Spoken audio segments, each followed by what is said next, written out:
Welcome back to another episode of Unscripted, the go-to podcast for those flipping the script and taking the unexpected path. I'm your host, Jessica Bergio, holistic life and business coach, author, speaker, and self-proclaimed high-energy hype girl.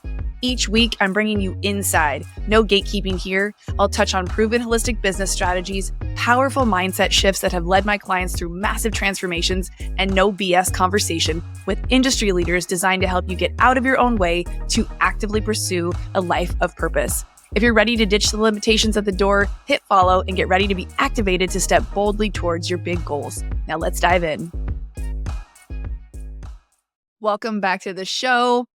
You're going to hear me in this episode talk about how I wasn't going to drop an episode before the end of the year, but here I am. I had a few things to share with you from a takeaway after I was a guest on somebody's show a few weeks ago, and I actually let this episode sit in the box for a second, not sure if I wanted to drop it before the end of the year, but I really wanted to give you some context as to why I have taken a pause, because some of you I've been talking to in the DMs a lot have been wanting to take a much needed pause, but for some reason or another, you haven't.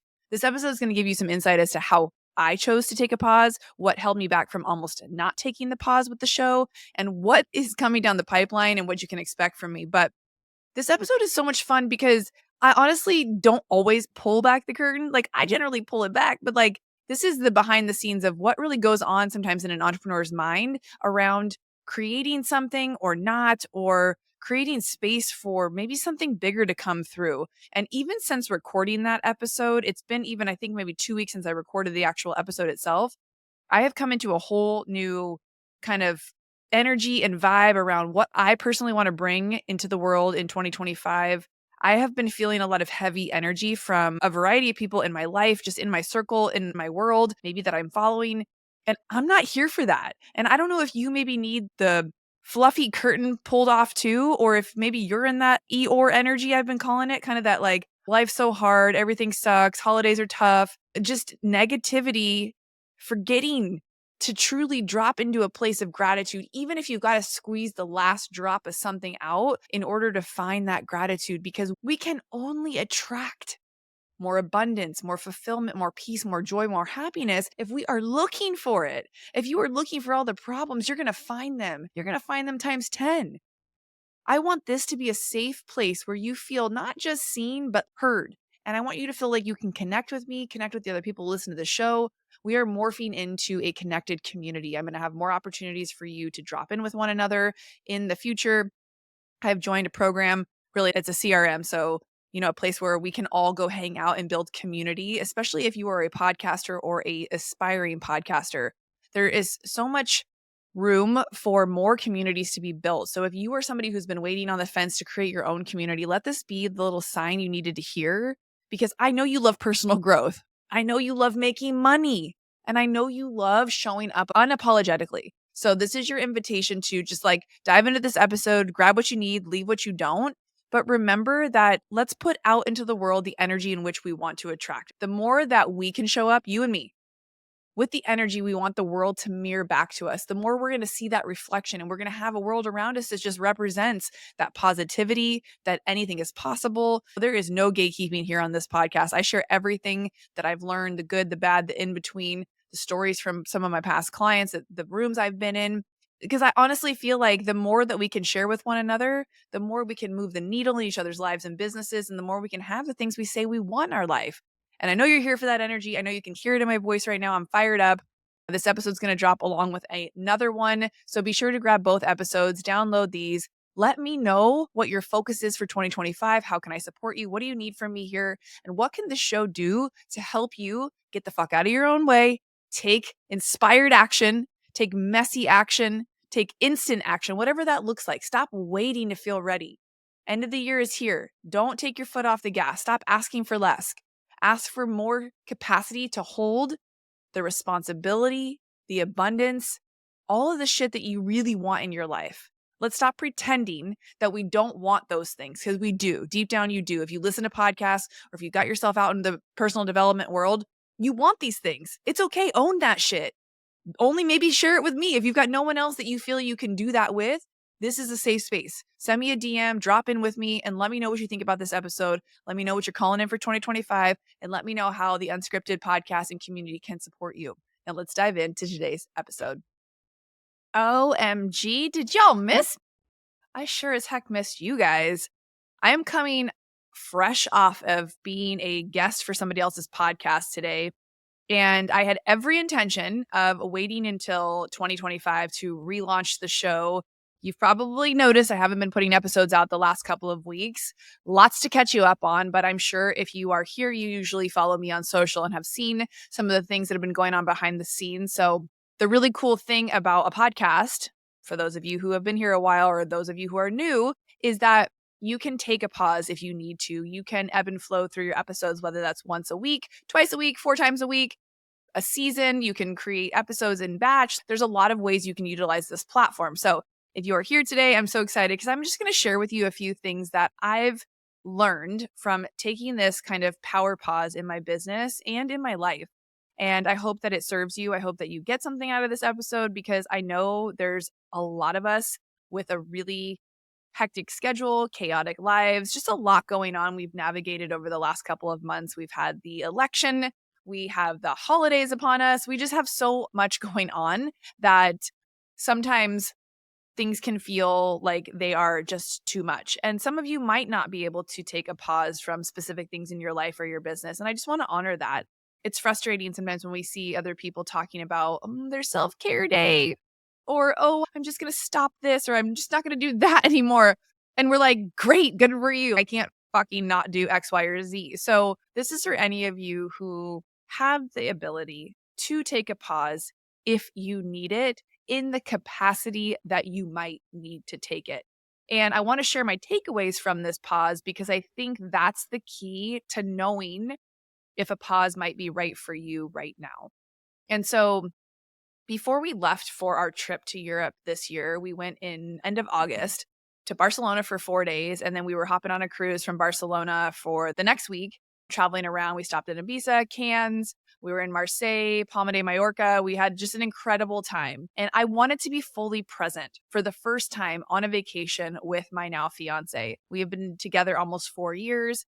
And I honestly, in full confession, have never been able to relax when we've been on a trip, whether it was like a weekend somewhere or a 2-week trip to Greece like we did 2 years into our relationship. I'm constantly thinking about work. Can any of you entrepreneurs relate to that? Like a little hand tap in the back. If you don't know what the hand tap is, that's a little secret, like, yes, girl code. Because as an entrepreneur, we wear so many hats. And I have been an entrepreneur my whole life, but in a much different way. I ran a brick-and-mortar business and I had a salon for a while, and it was very acute. Like, I couldn't take that business with me. I couldn't take those problems with me, even when I went home at some point, because I worked on clients. And there wasn't a lot of bullshit I had to navigate, except for when I was in the salon. And even then, I had such strong boundaries with my business that I was really clear on I don't return phone calls at this time. I don't take clients at this time. I only work on these types of clients. But that came with practice over the years, defining my brand, defining what my boundaries even were. And they changed throughout the different seasons of my life. When I was young and I had all the energy in the world, before I had Kai, the first 10 years of my career, I worked nonstop, 9 to 9, 6, 7 days a week, said yes to everything. But as my life evolved and things shifted and changed, I had to pull back in different ways in order to not burn out or in order to appreciate the new season of, say, motherhood when it came around. I couldn't be somewhere wanting to be somewhere else and have people like have it be a healthy situation for me.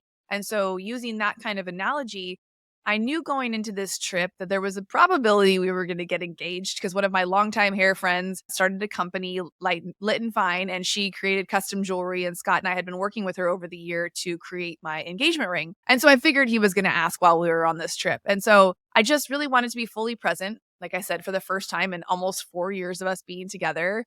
He's in corporate, so he's very much able to disconnect when we go on these trips. And I can tell it bothers him when I'm on my phone or I'm trying to document and create content while I'm out and about. And though he understands, I knew this was going to be a special trip and I really wanted to make it extra special, especially for me. It's one thing to kind of fake it, but if you are mentally somewhere else while you're trying to connect with your partner or enjoy something, it's really hard and it's all for nothing almost.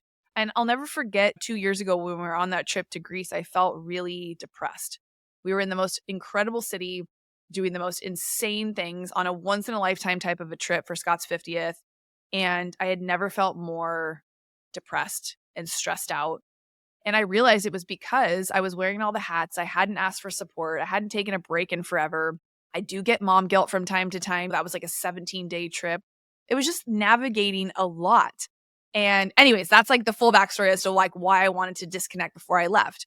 So I had every intention of just like pausing the podcast for a little while. I had batched out several episodes, but even just putting episodes out, like you need to market the episodes. You got to push them out onto the other platforms. I got to talk about it on social media to get the downloads. I didn't want to have to do anything. So my last episode went out, I think like the first week we were there. And so of course I promoted it, talked about it, and then I literally put my phone away and was fully present.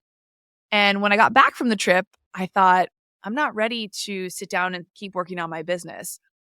I don't even know if I want to continue this leg of my business. Do I want to continue with the masterminds? Do I want to continue even with the coaching business? What and where do I see myself for this next iteration of potential wife? Are we going to move to Arizona? Like, if you follow me, if you're a close friend of mine, I've really struggled with, where I really want to land and where I really want to plant roots. But the space and time has given me a lot of clarity, and that clarity did not come swift and fast. It came very slowly and painfully by creating a lot of space in my day, by creating a lot of nothing. That is hard for someone who runs at a really fast pace. Like I move circles around people generally. I did in the salon. I talk fast, I move fast. And so I knew that I had to do something different in order to get a different result. I also had to get really clear on what my question was. As my good friend Joanna Vargas always says, like, how can we ask better questions to get a better result, to get a better answer? And so that quiet came in the form of tons of journaling, tons of walks, a lot of open space in my day. I didn't have it jammed with podcast interviews. I wasn't doing any interviews on other people's shows. I wasn't directly marketing on social media, anything. I wasn't selling anything. And of course, there was a drastic drop in my income, a drastic drop in my social media engagement. But I had to be okay that this power pause was going to be super uncomfortable because I had faith that my answers would come through getting really clear and quiet and setting everything that I was doing down. When our hands are so full and we're so busy, we can't take any new opportunities that come. We sometimes can't even be discerning if that opportunity is an opportunity or just a big fat distraction because we're like, oh my God, well, you're not thinking clearly. You're so in it. And so getting out of all of it gave me a lot of space. It actually required me to let go of the beach house I was living in because if you're not making money in your business, you can't pay for things that are expensive. And so I was so at a point willing to sacrifice everything of my comfort zone and let it all just melt away, burn away, disappear, if you will, and get so uncomfortable that the answers started to come. But they came because I started to ask better questions. What do I want to be doing? Who do I want to be surrounding myself with? Can you continue on this virtual path? And those answers came like, no, I want to be back in person with people. I want to have my own brick and mortar space because that makes me feel really grounded. I want to be connected to my city in San Diego. I want to build strong community with other like-minded entrepreneurs who want to grow. I don't want to live in this virtual bubble any longer. I still want to support my online community, but like I personally need to fulfill myself before I can ever think I'm going to be able to serve other people at a high level. So with all that being said, I have now reopened my brick and mortar space, which is Creative House SD. And we're almost to launch. If I showed you the behind the scenes here, you'd be like, oh my God, it's such a mess. But I am now going to have a space to host my own events again. I'm going to have a podcast studio where I can have in-person guests. I'll be able to focus on my business away from the house. I also learned in the last couple of years that I don't do well working from home. I always thought that was going to be such a gift, such a dream. And some people can do it and some people cannot. I have ADHD and I get super distracted. I was like, oh, it's sunny. Go for a walk. That's productive. No, finish your work, bitch. That's productive. So I really struggled with all of these daily decisions, which were just decision fatiguing me the fuck out and weren't getting me into my zone of genius, which was creating good content to connect with you guys, to serve and give value. I was often distracted by doing laundry or my cat or my kid would come home from school, or all of a sudden in the middle of a podcast recording, landscape guys would come or a fire truck would drive. I tell you, I will definitely say that my girlfriend Gina, who created that brand Flocus Volare, that supplement has helped me so much. I feel like I've been taking it consistently now for a couple of weeks again since getting back. and I can feel so much clarity in my delivery of thoughts when I'm conversating with somebody. This is the first podcast episode I've sat down to record for myself, but I've done a few other people's shows. And I tell you, when we find the right support for ourselves, like that is a game changer. And so this episode today was just to say hi, connect with you, give you a little backstory as to where I've been, but also to encourage you that if you are in a season where you are feeling like you need some sort of a pause, please, for the love of God, take it. Do not worry about what anybody else is going to think. The only reason that I would have continued to do the podcast or show up the way I was showing up was because my ego was saying, quote unquote, I'm using air quotes, what will they think if you pause? What will they think? Who's they? And why is their opinion more important than my own well-being, my own family? And so once I realized it was just my ego holding me back from taking a much needed pause, I was like, bitch, be quiet. You go sit in the corner and we'll get back to you and we'll bring you back into the game when we need you. Because I think our ego is very important when it comes to a lot of things. That's for a whole nother podcast episode. But in this case, it was not serving me to do the thing that I innately and intuitively knew I needed. And so please get quiet so you can hear your own intuitiveness, to hear your own voice, because she's in there, he's in there. And you ultimately have the answers to every question. You just have to know what questions to ask. And a lot of times that comes with quieting the external noise around you, getting off of social media, stop scrolling, stop ingesting content, stop listening to people's podcasts, stop reading the books, and just take a pause. Get quiet, even if it makes you feel insanely uncomfortable. So I hope you had some takeaways from today's episode. We're going to be coming back real big and strong. This might be the only episode I drop for the rest of this year, but know that I have so much juicy shit coming your way. I love talking entrepreneurship. I love helping you get the fuck out of your own way, taking action, creating strategy and clarity in your business and in your life. So know that I'm still here for you. If you need anything from me, hit me up on Instagram at Jessica Bergio. Follow the podcast. There are over 320 episodes for you to binge listen to. So if there's something that you need, I guarantee you can find it in all of those episodes. If you need more high-level one-on-one support, I am taking one-on-one clients. This looks like a 6-month container where we meet weekly. We get to connect on Zoom. And then you also have unlimited access to me through Voxer during business hours to ideate, think things through, share with me what you're struggling with, share your wins with me. I will not be launching the mastermind again in the next 6 months or so. I'm focused on reopening this brick-and-mortar space and creating really high-level community events here in San Diego. If you are local, or if you're willing to travel, these are going to be monthly events. They are called this Entrepreneur Success Series. My partner, Jamie, and I, whom we met through a networking event, have been meeting for coffee and lunch for the last year, just really wanting to create community here in San Diego and to build a space where we can facilitate amazing entrepreneurs who have found success in their business, who are willing to share what we like to call the cheat codes, which are basically a framework or a process or a story that will help somebody else get to where they want to get quicker. And so look out for those. If you follow me on the email list, I'll be sharing all that in those, but also social media is just my favorite place to connect. So send me a DM, send me a voice note, tag me in your story, share this episode if it had any impact on you. If you know someone else who probably needs to hear that they need a pause, this is for you. I'm sending you guys so much love, and I'm so excited to share my takeaways because I think there's a lot more kind of in there that I'm just sharing surface level stuff right now, to be honest, that we'll dig into as we start to relaunch these episodes. But yeah, love you guys so much. Thank you so much for the support. Again, if you need anything, reach out, and I will see you on the next episode of Unscripted.